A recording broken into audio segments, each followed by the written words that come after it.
launch day again at Invite Ministries. I am so excited to sit here with you, James. Congratulations on the launch of your new book, The Present Pastor. Thanks, Lynn. I'm excited too. As I shared with you a few days ago, nervous, but also excited.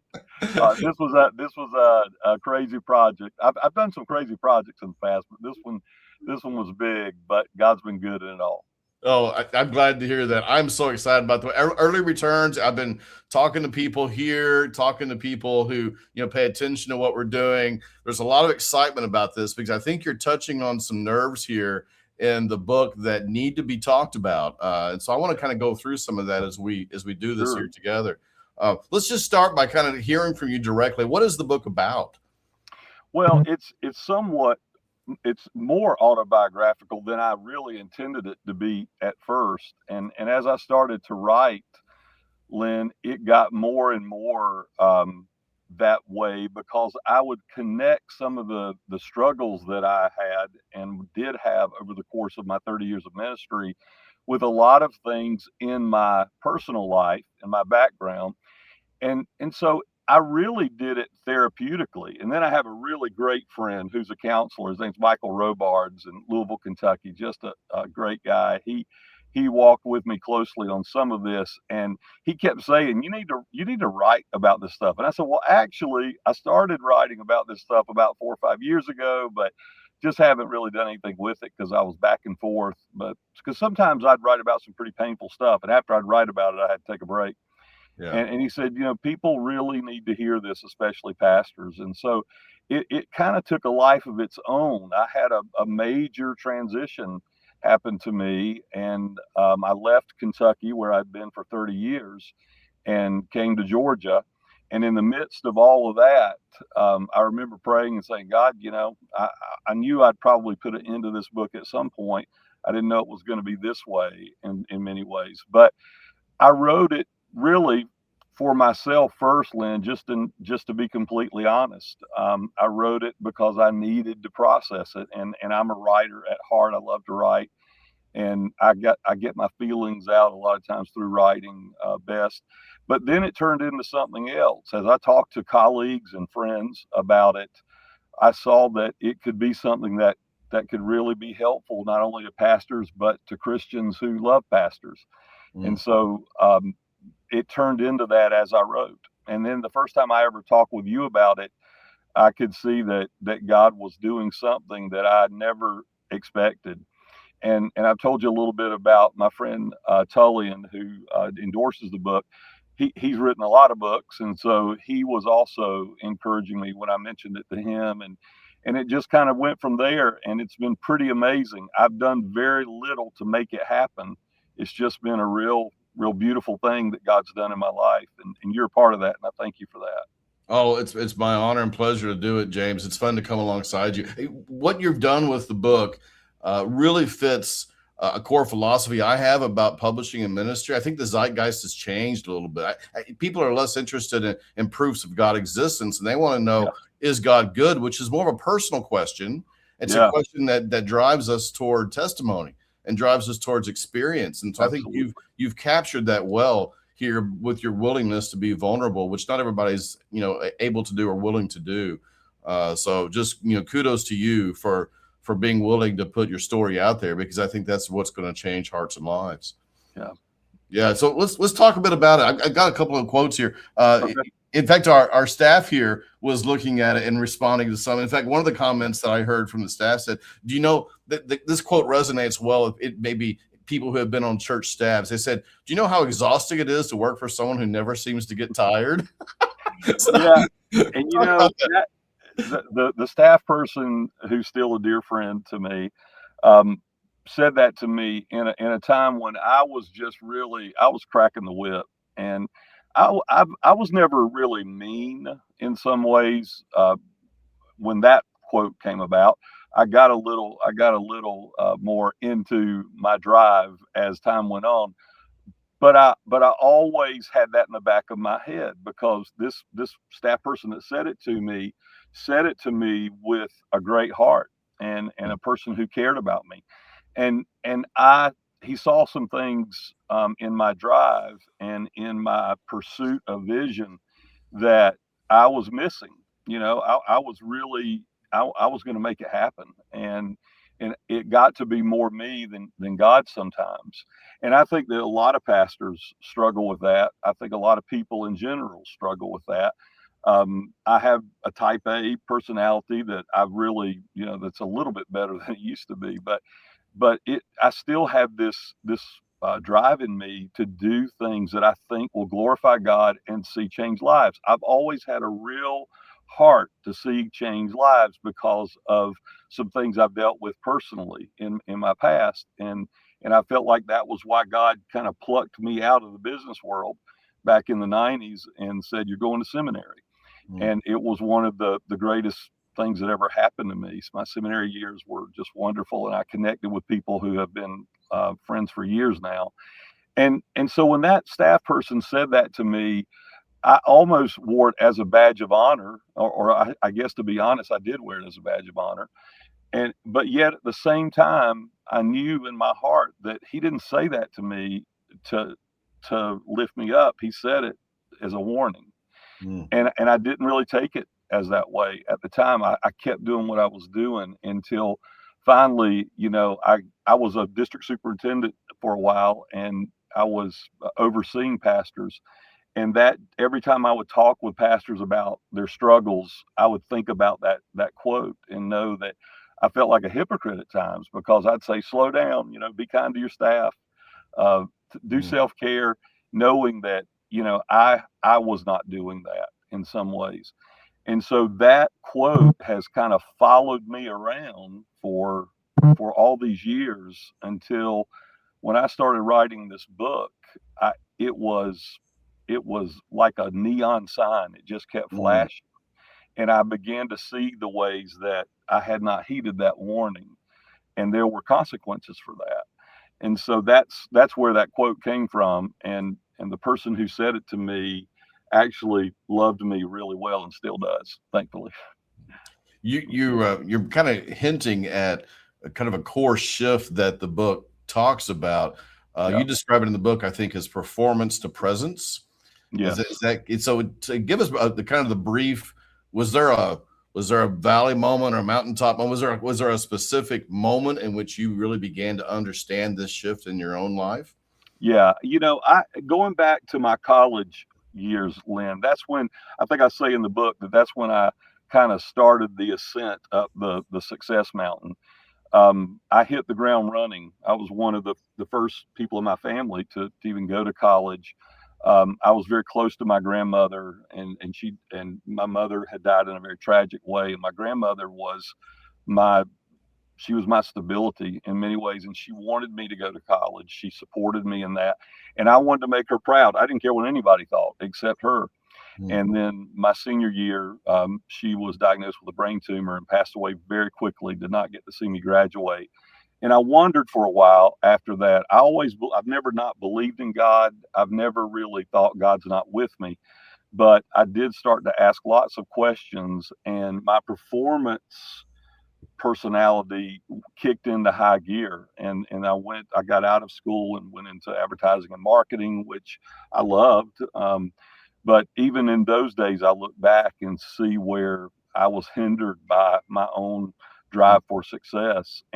And so then when I went into ministry, where you almost think, well, that's not a part of ministry. You're supposed to be this humble, self-effacing person, and just like Jesus was. And I tried to do that sometimes. It didn't always work. And I had this vision in my heart when God called me to ministry to really pursue that vision. And sometimes I did it in an insensitive way. I've always had good relationships with my congregations, and I've served every congregation I've served has been just wonderful. Really, it has been. I've been very blessed in that way. But I really pushed harder sometimes than God probably wanted me to push. I think I had to come to terms with the fact that it was James pushing for that and not always God. And it's good things happen, Lynn. Lives were changed. I've seen people give their lives to Christ. I've baptized people who just had real encounters with Jesus. But at the same time, I would, once that was done, I'd move on to the next thing or to the next person. Where as I looked back, I thought, Jesus went to a lonely place, and he got away, and he spent time with the people that he loved. He was not in a rush. He was present with people that God put in his life, and he accomplished some things, yes, but he also knew the people, and that's where I was seeing that. I wasn't doing that. I wasn't taking the time to get to know the people Mm. that God put in my life. I was ministering to them, and I saw their lives change sometimes, but I was missing the relational part and the going deeper, and they really didn't know me. And that was on purpose sometimes because I was so protective of who I was. But Yeah. when that presence part really started to unfold for me and I began to get it, it was transformational. Now, it scared some people at the same time because, you know, I think they thought I was losing my mind or something, but I was working really hard to try to get to know people. And even that sometimes with lay people wasn't welcomed. And so pastors live in these two worlds where, we're supposed to be humble and kind and gentle. At the same time, they want you to preach good sermons and bring people into the church and grow the church. And it's just this schizophrenic thing sometimes that pastors go through that the average person in the pew, I don't think ever really understands. Yeah. Wow. That's really great, James. It's one thing to talk about being present. It's in fact the subtitle "Step Off the Stage and Learn to Live Like Jesus." But it's almost like I wish we could have another subtitle that says that you're not. This is almost like Confessions of a Recovering Type A Personality, where Yeah. you're saying it's not that you're the kind of person that sits around and does this easily. I mean, we're hearing journal notes from you along the path that you're Yeah. still walking on, is what I'm hearing. Oh, absolutely. And now, I've been very blessed to serve churches with great resources and great people, talented people. I've had talented staff around me, gifted staff. And so that just gave me more time to do it the way I did it. And even though it was good in many ways, there were also some tough things that happened. And what happened is I look back, I've thought, and I'm doing this more now, and I did it a lot in my last place that I served, to try to get to know people at a deeper level. To I remember Bishop Al Gwynn is someone who's very important to me in my life. He's been a mentor to me since I was in my 20s, and he's a great friend to me. And he told me once, he said, James, you've got to let people know that you care. And I remember he said something to me one time I've never forgotten. He said, showing people that you care and letting them know that you care are two different things. Because pastors can, we're gifted in certain ways, and people can think, wow, he really cares about me, he knows me. But in my heart, I'm walking really fast through the crowd, and that's nobody. Here's what I finally figured out, Lynn. No one really ever made a lasting impact for Jesus that couldn't walk slowly through the crowd. And I made a decision that I wanted to walk slowly through the crowd. Mm. And that was welcomed by many people, but it wasn't welcomed by everybody.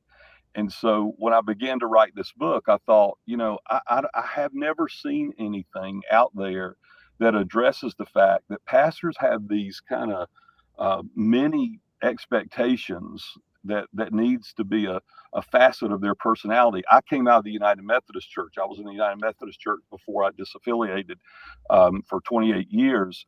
And we have what we call a book of discipline that you probably have heard of. I think you're Methodist. And if you look up a job description for the pastor in the book of discipline, it is absolutely ludicrous and impossible for anyone to do the things that it says that a pastor needs to do and be. Yeah. But I was trying, and many of my colleagues, man, we tried, but it almost killed me, and it drove me further away from the Spirit than drew me close to the Spirit. Mm. And that's what I wanted people to come away from this book with, is that God, when he calls us into ministry, when he calls us into people's lives, he wants us to be drawn to him, not worn out. Natalie and I used to go years ago to Hendersonville, North Carolina, to hear a great Bible teacher. Her name was Sue Wyatt. She's passed away now, but one of the greatest Bible teachers I've ever heard. And I heard in my 20s she said it, and I was like, yeah, okay. But at 57, it makes a lot of sense. She used to say, God can't use a burnt out vessel.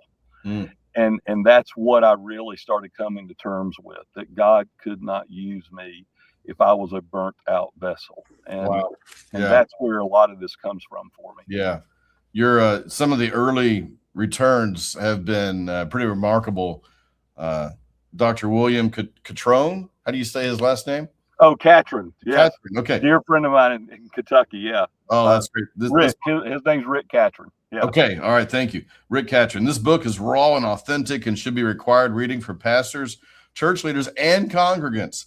I want to point that out here. James Williams is a loving, grace-filled man who is seeking to live life in step with Jesus. You know, Rick's comment here that it's and congregants, I think that's kind of one of our early surprises. You know, this book, at least from my perspective as publisher, was originally designed to be a pastoral leadership book.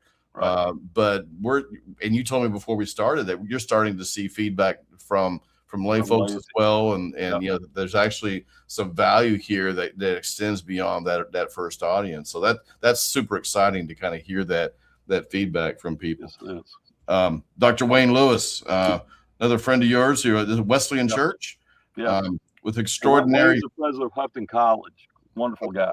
Okay, great. Yes. With extraordinary personal transparency, Reverend Williams reminds us that pastors are real people called and set apart by God for a sacred purpose, but with their own pain, wounds, and spiritual needs. If you are a pastor or if you love and support a pastor, this book is especially for you. I want to talk about a couple of logistical things real quick, James. We publish everywhere, wherever books are sold, as they say.